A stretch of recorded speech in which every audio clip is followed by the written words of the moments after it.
Hello everyone, it's Natalie and welcome to my channel. Today I have a book review of a brand new book. In fact, it releases today, and that is the Jane Austen Society by Natalie Jenner.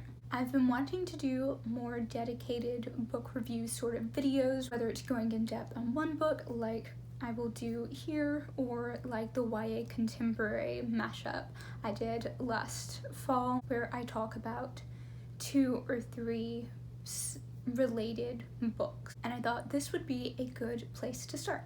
I love Jane Austen, although I am still slowly working my way through all of her books, so I was so excited when I received an ARC of the Jane Austen Society from St. Martin's Press through NetGalley.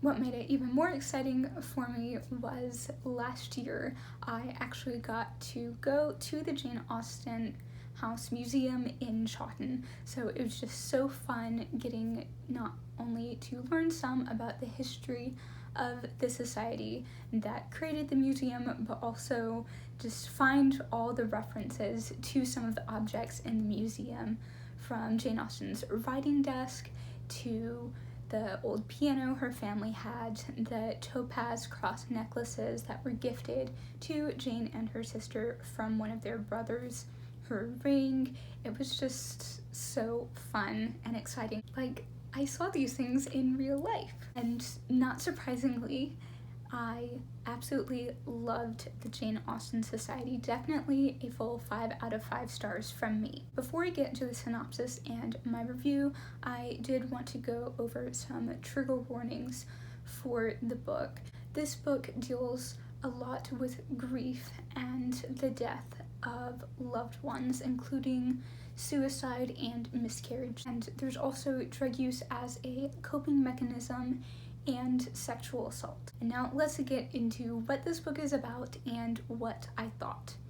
Although we consider Jane Austen today to be one of the greatest English writers to have lived, and she was well known in her time until the 1940s, over 150 years after her death, there wasn't really any public trace of her life in Chawton, aside from a memorial plaque. If the book is true about this part, there were even a lot of townspeople who didn't really like the idea of Austenite tourists poking their noses around the village. But then an old Regency era toy is found in a rubbish pile. In the book, it is a poor farmer named Adam Berwick who finds this toy, and it makes him think, what if this belonged to the Austen family? Which leads him to further wonder why the town has done very little to preserve Jane Austen's legacy. Eventually, it leads to the formation of the Jane Austen Society and Charitable Trust. In real life, the society was founded by a woman named Dorothy Darnell in 1940, but the catalyst was still the discovery of this little toy. The Jane Austen Society follows a group of very different characters as they come together to form the society and try to acquire some of Jane Austen's possessions, as well as the Chawton cottage she lived in the last few years of her life, with the intent to turn it into a museum. Adam Berwick, a poor farmer, the one who found the toy in the first place. Evie Stone, a maid. Mimi Harrison, an aging American actress. The village doctor, Dr. Gray, the village doctor. Adeline Grover, a young widow. Yardley Sinclair, an auctioneer from London. Andrew Forrester, a lawyer for the Knight family estate. And Frances Knight herself, one of the last living members of the Knight family, in terms of a direct heir. The Knight family and its property and the great house all play an integral part to the story. If you are unfamiliar with your Austen history, the Knight family is connected with the Austens in that the Knights made Jane's brother Edward their heir. So after he inherited the estate, the Austens went to live in Chawton, and Edward gave the cottage to his sisters and mother for them to live there. The bulk of the story, though, is spent exploring the relationships of the original, although for the purposes of this book, fictionalized members of the Jane Austen Society. The Jane Austen Society is about a group of people being brought together by their mutual love for books, especially for Jane Austen's, but there's also another uniting factor: grief. Each member has experienced some kind of loss, tragedy, trauma, or overbearing loneliness. In addition, they've lived through not just one, but both of the world wars. Each of them is broken, and they don't really know how to fix themselves. What they do know, though, is that they love reading, and through reading, they get a temporary relief from their suffering and trauma, and regain some sense of understanding and peace. An unlikely crew, the relationships these people form through their love for Jane Austen helps them begin to understand how to heal, to find renewed purpose and do more than just survive, to give life and love a second chance. I loved almost every character, especially Mimi and her tenacity. I also have a soft spot for shy, sweet Adam and Evie. She is the youngest member of the society at 16, but she is extremely clever, intelligent, and resourceful. A lot of people have said if you liked the Guernsey Literary and Potato Peel Society by Marianne Schaefer, you will like the Jane Austen Society as well. And I agree. In fact, I think you will like it more. As much as I love Guernsey, something I wanted more of was just getting to see the relationship, because the book is quite short. The Jane Austen Society, on the other hand, is over 300 pages, so you have a lot more time for the relationships to develop and deepen. It's also not written in letter format if you weren't a big fan of that in the Guernsey Literary and Potato Peel Pie Society. You'll quickly grow to love these flawed, hurting human beings. Their drive to preserve Austen's legacy, the learned compassion and empathy they have for each other, their impassioned conversations about Jane Austen's books. I just love it all so much.